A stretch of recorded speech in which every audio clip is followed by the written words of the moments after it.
bienvenida en este espacio. Muy buenos días, doctor. Gracias por acompañarnos.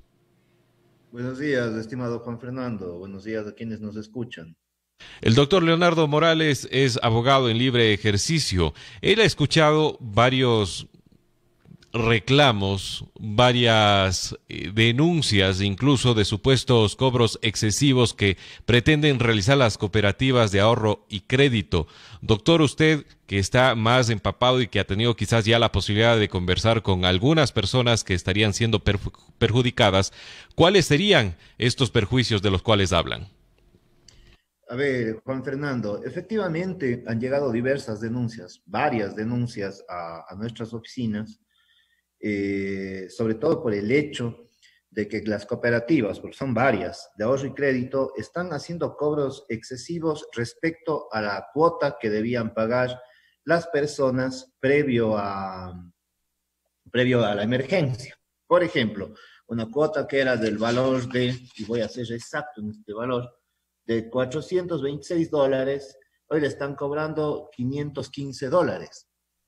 En otro caso, una cuota de $574, hoy le están cobrando $597.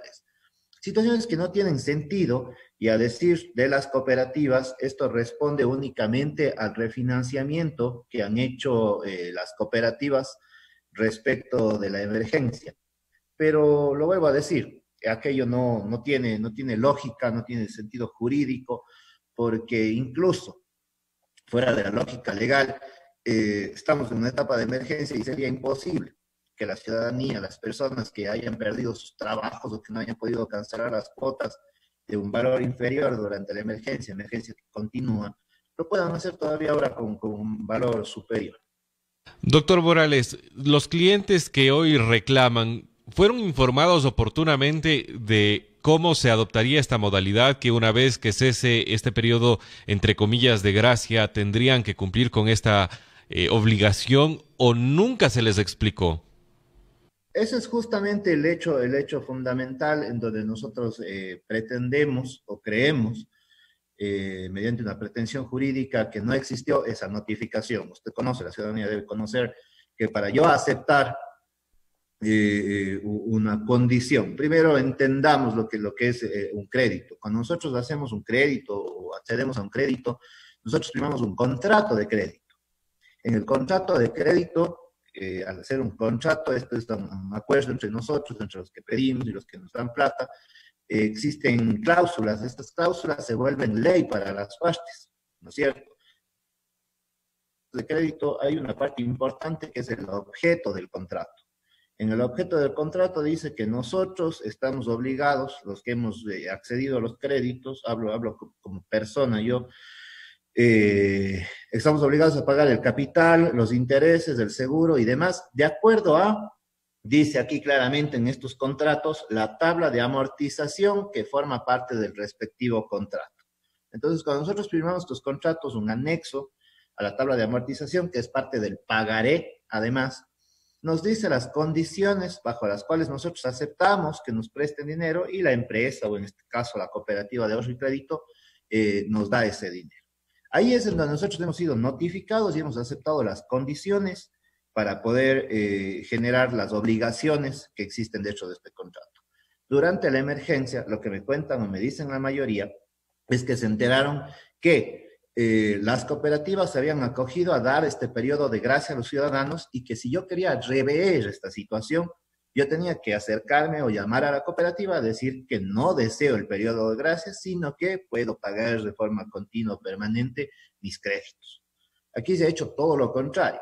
Lo que aquí se ha hecho es tomar una decisión por parte de la cooperativa que puede ser excelente y bien vista, que es esta, justamente el hecho de dar un plazo mayor o más bien diferir el hecho de los pagos en las cuotas durante la emergencia, pero lo hicieron de manera unilateral. Y si yo quería negarme, por así decirlo, a esta decisión, tenía que yo expresar mi voluntad cuando la norma está y debe ser al revés. Si yo quiero aceptar algo, lo expreso de manera clara. Ahora, dentro de las explicaciones que se han pedido, lo que están tratando de hacer entender es que estas dos cuotas no pagadas se están pagando prorrateadamente en los meses subsiguientes que se tienen que pagar las cuotas de los ciudadanos, lo cual, vuelvo a decir, es ilegal, porque para eso existe una tabla de amortización, para eso yo tuve que haber firmado una nueva tasa de amortización, un nuevo contrato de crédito en donde acepto de manera clara, categórica, que esas son las condiciones a las que yo me he sometido el día de hoy.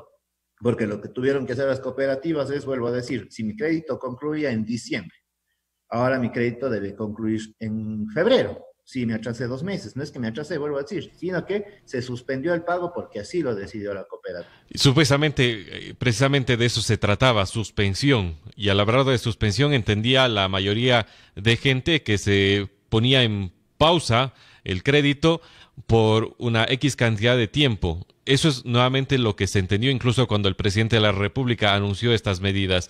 ¿Qué acciones jurisdiccionales tienen cabida, doctor Morales?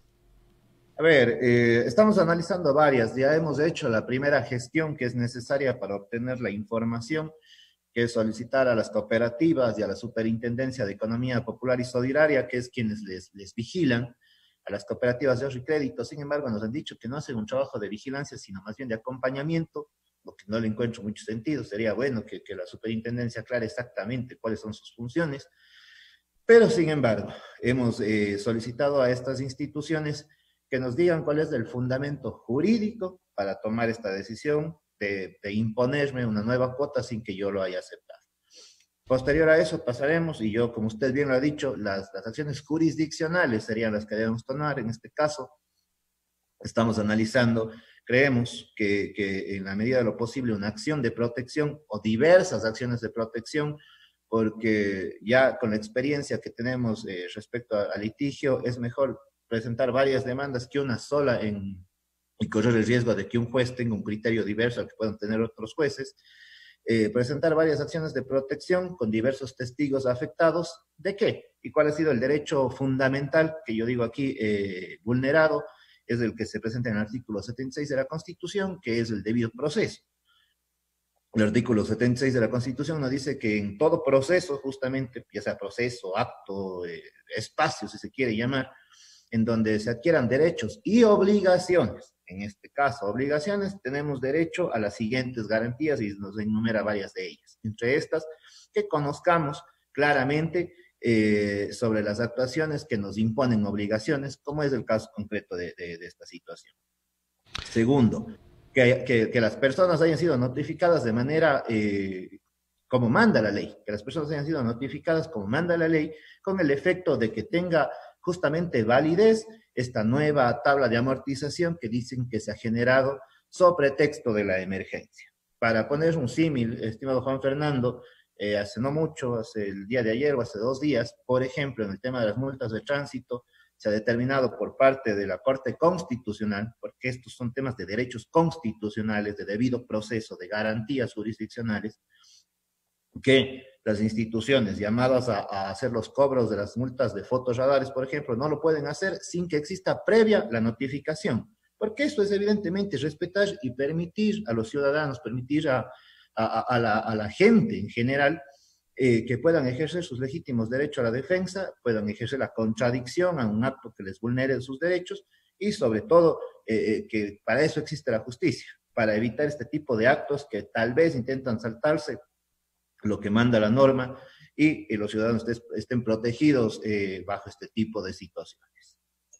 Doctor Morales, también nos han comentado que existe clientes que se les ofreció la suspensión, pero que no se les advirtió de que esta suspensión luego vendría con un cobro acumulado, es decir, si no se cobró por 2 meses, estos 2 meses ahora en el mes de junio tendrá que pagarlo con las cuotas correspondientes del mes en el que estamos, es decir, estaríamos hablando de 3 cuotas. ¿Qué tipo de acción jurisdiccional cabe en este caso en concreto que le estoy comentando, que también nos han reportado? Vuelvo a decir, mientras no exista una firma de aceptación de nuevas condiciones dentro del contrato de crédito, vuelvo a decir, hay que decir las cosas ya en terminología jurídica, el crédito es un contrato, donde me prestan plata, yo pago con intereses, es lo que yo he aceptado. Pero dentro de esas condiciones, La condición es un valor más un monto o porcentaje de interés. Si unilateralmente la institución ha decidido cobrarme sin que exista un documento firmado, porque lo que se intenta hacer en muchos de los casos ahora, incluso ustedes saben desde que hay empresas de telefonía que intentan hacer aceptaciones vía llamada telefónica, en donde uno dice, sí, buenas tardes, y me han grabado y han dicho que he dicho que sí. Sí, entonces, tienen que estar los documentos. Estamos en un sistema procesal que si bien es oral, pero es oral para debatir, es oral para fundamentar cosas, pero la prueba es documental, y más aún las instituciones bancarias o financieras, o en este caso las cooperativas de ahorro y crédito, tienen que ver los documentos de firma de aceptación, tanto mía como de mi garante en el caso que exista, o de un deudor solidario, porque él también es una de las personas que contrajo obligaciones. Entonces, ¿cómo yo le cambio condiciones, por ejemplo, a alguien que tuvo una obligación que es también mi garante o mi deudor solidario? O que si soy casado, mi esposa. Esas cosas que son de fondo de derecho tienen que resolver y tienen que estar documentadas y escritas. Es decir, no basta únicamente con haber, a través de una llamada telefónica, acordado alguno de estos supuestos beneficios. Para nada, perdón, Juan Fernando. No, tranquilo. Salud más bien. Gracias. La cuestión es esta, como digo, no se puede tratar de manipular los documentos o la ley con medio de una llamada. Además que la llamada, estoy más que seguro, que no le explicaron cuántos dólares más iba a pagar prorrateadamente de estos 2 meses que pagó. Solo dijeron, ¿quiere acogerse? Sí, gracias, hasta luego. Estoy casi seguro que así fue la situación. El ciudadano que pregunta sabrá que evidentemente así tuvo que haber sido. Claro, la mayoría de personas recibieron la llamada o simplemente ni siquiera les llamaron, según también nos han sabido referir, y les hablaron del beneficio. Básicamente la pregunta era, ¿desea o no desea que se suspenda el crédito? Muchos accedieron, pero sin conocer las repercusiones con las cuales llegaría la nueva cuota del mes de junio. Nos escriben y comentan, dicen, lo que se está cobrando, el de más será descontado en las últimas cuotas. ¿En qué cabeza cabe si no hay dinero para pagar las cuotas vencidas, menos para adelantarse? No sé si cabe algún comentario adicional sobre esto, doctor Morales, y ya vamos cerrando la entrevista. No, completamente de acuerdo con lo que dices de comentario, es lo que yo decía. Lo que tuvieron que hacer las instituciones es suspensión del pago, y eso decía, y debo insistir, y esperamos que eso es a donde lleguemos ya judicialmente. Si mi crédito concluía o mi pago de crédito concluye en diciembre, ahora concluiría en febrero. Esa sería la lógica, incluso humana, incluso de cualquier institución o persona, que yo hice una suspensión, no hice un refinanciamiento ni nuevas cuotas, porque lo que están haciendo ellos es hacer una refinanciación que yo no he aceptado, que yo no he firmado, que yo no he dicho que lo hagan, sino que se ha tomado una decisión arbitraria y que ahora lo están imponiendo de manera clara dentro de mis cuotas. Entonces, lo que tienen que hacer, como usted bien lo dice, no es incrementarme cuotas y bajarme las dos finales, no. Si acababa en diciembre, ahora mi cuota acaba en febrero. El mismo monto, la misma cantidad, las mismas condiciones que yo he tenido, lo único que se me hace es alargarme el plazo de las condiciones ya aceptadas, porque eso sí sería legal y justo además. Leo rápidamente algunos mensajes. Mi esposo tiene transporte interprovincial, como ustedes saben, no están laborando y dicen que la cooperativa, me obvio el nombre, tiene que pagar, pero ¿cómo pago? Otro mensaje nos dice, buenos días, una consulta. El interés por acogerme a los 3 meses de gracia debe ser calculado sobre el capital de la cuota o sobre el interés de la misma. Mi ejemplo, mi crédito es hipotecario y pago cuotas de 470, de las cuales son 150 de capital y 320 de interés. ¿Sobre qué valor es legal el cálculo? Nos consultan. A ver, la primera sobre qué hacer si no está con trabajo. O sea, ¿qué puedo decir? No puede pagar. Es bastante sencillo y tratar de pedir, ahora sí, irse a la institución, pedir un refinanciamiento, pedir nuevas facilidades de pago, pero en donde él tenga la facilidad de firmar y de observar y de tener una copia de las nuevas condiciones del contrato de crédito al que él quiera acceder, pero porque ya es un tema de voluntad propia, ¿sí? Pero Una suerte de un acuerdo, un verdadero acuerdo. Exactamente, un acuerdo. El acuerdo es entre dos partes, no unilateral, no me imponen. Un acuerdo siempre es entre dos partes. Respecto a los 3 meses de gracia, como vuelvo a decir, aquí nadie entiende cómo las entidades están calculando, si están calculando este refinanciamiento que han hecho, que vuelvo a decir, no es refinanciamiento, sino más bien es incrementarme cuotas. porque no ha habido suspensión de plazo de pago, ni mucho menos. Nadie entiende porque no hay un documento en donde se me diga si me están incrementando en el interés, si me están incrementando en el capital. Seguramente, estoy casi seguro, lo harán el interés para que el capital siga vigente y siga incrementándose el interés a posterior. Es el negocio de las cooperativas.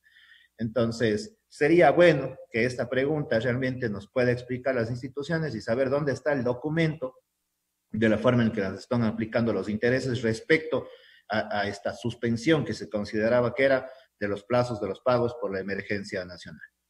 Doctor Morales, para aquellos que requieran la asistencia legal suya como abogado de libre ejercicio, ¿cómo lo ubican para poder obtener quizás más detalles en el asesoramiento en los casos particulares y, de ser el caso, también su representación?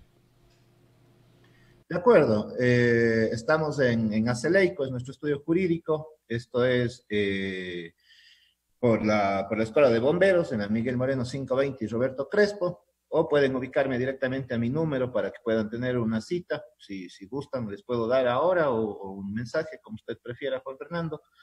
Y en todas mis redes sociales como Aceleico, o ya las personales como Leonardo Morales Ordóñez. Leo al cierre de esta entrevista un par de mensajes adicionales sobre el mismo tema. La ley se presume conocida por todos y su ignorancia no excusa a persona alguna, dice la ley. Efectivamente, así lo dice el Código Civil. Las resoluciones respecto a la materia fueron publicadas. Estábamos en cuarentena. Me pregunto, ¿qué hubiera sucedido si todas las personas estaban obligadas a comparecer a firmar las autorizaciones en las cooperativas y entidades bancarias? Escriben y también nos ponen un mensaje por el WhatsApp que con gusto leo. Nos dicen, parece que tengo, a ver, acá está. Buenos días, una consulta. El Chulco, no voy a decir nuevamente el nombre de ninguna cooperativa, por más que me estén escribiendo con nombre, me está cobrando intereses sobre todo el capital en los meses de gracia. No está muy claro sobre cuánto o de qué capital nos referimos, si únicamente de las cuotas o de todo el monto del crédito. No sé si cabe algún comentario adicional, doctor Morales, y le agradezco por su tiempo. A ver, sobre la primera, en torno a que la ley se presume conocida, por supuesto, y las cooperativas conocen que si no hacen el proceso adecuado para notificación y para garantizar derechos fundamentales, como es el que los ciudadanos conozcan efectivamente lo que están aceptando, es la cooperativa la que está vulnerando sus derechos. Me parece interesante el comentario, sin embargo, creo que debería revertirse a la cooperativa. ¿Qué pasaba si las personas se tenían que ir a firmar? Pasaba lo que tenía que pasar, pues, que se cumplan los procesos. El estado de emergencia, en ninguna parte de su decreto de emergencia, restringió derechos como el de yo acceder a información pública, o como que yo tenga la garantía clara, jurisdiccional y constitucional de tener pleno conocimiento de las obligaciones que se me han impuesto. Me restringió dos temas: movilidad y reunión, nada más. Entonces, no podemos, que por emergencia también podemos hacer cualquier cosa. Eso creo que es importantísimo. La emergencia restringió dos derechos fundamentales, y uno de esos no era el que alguien acceda a mi patrimonio de manera injustificada, por un lado. La siguiente, respecto a lo que dicen de Chulco, vuelvo a decir, sería importante conocer que cada una de las instituciones, en este caso cooperativas, permitan que nosotros accedamos a saber cuáles son estas nuevas condiciones. Si nos están cobrando en el capital, en el interés, si es interés sobre interés, si están haciendo como una suerte de refinanciamiento, se están acomodando cuotas. Nadie sabe. ¿Por qué? Porque no hay los documentos y nadie puede acceder a esos documentos y decir, bueno, esto es lo que estoy aceptando ahora o no lo estoy aceptando. Doctor Morales, nuevamente me piden que les facilitemos su teléfono. Hagámoslo en el cierre de este espacio, por favor. Con gusto, es el 095 90 91 866. Le repito, 095 90 91 866. El doctor Leonardo Morales es abogado en libre ejercicio. Con él hemos conversado sobre los supuestos cobros excesivos que estarían pretendiendo realizar algunas cooperativas, algunas entidades bancarias, y sobre las acciones jurisdiccionales que tienen cabida. Habrá que esperar y conocer cómo avanza este tema, y seguramente el doctor Morales nos lo irá comentando. Muchísimas gracias por su tiempo en esta mañana en el espacio de la hora clave. Muchas gracias, Juan Fernando, a usted, gracias a quienes nos ven y nos escuchan. Que pasen bien. Para nosotros siempre la responsabilidad con la gente primero. Este era un tema que nos habían venido planteando y nos pedían que lo tratemos en estos espacios y con mucho gusto. Nos vamos a una breve pausa. De regreso tenemos más información. No se mueva, usted nos escucha por la frecuencia 90.1 FM. Inicia publicidad en la W. En Trujillo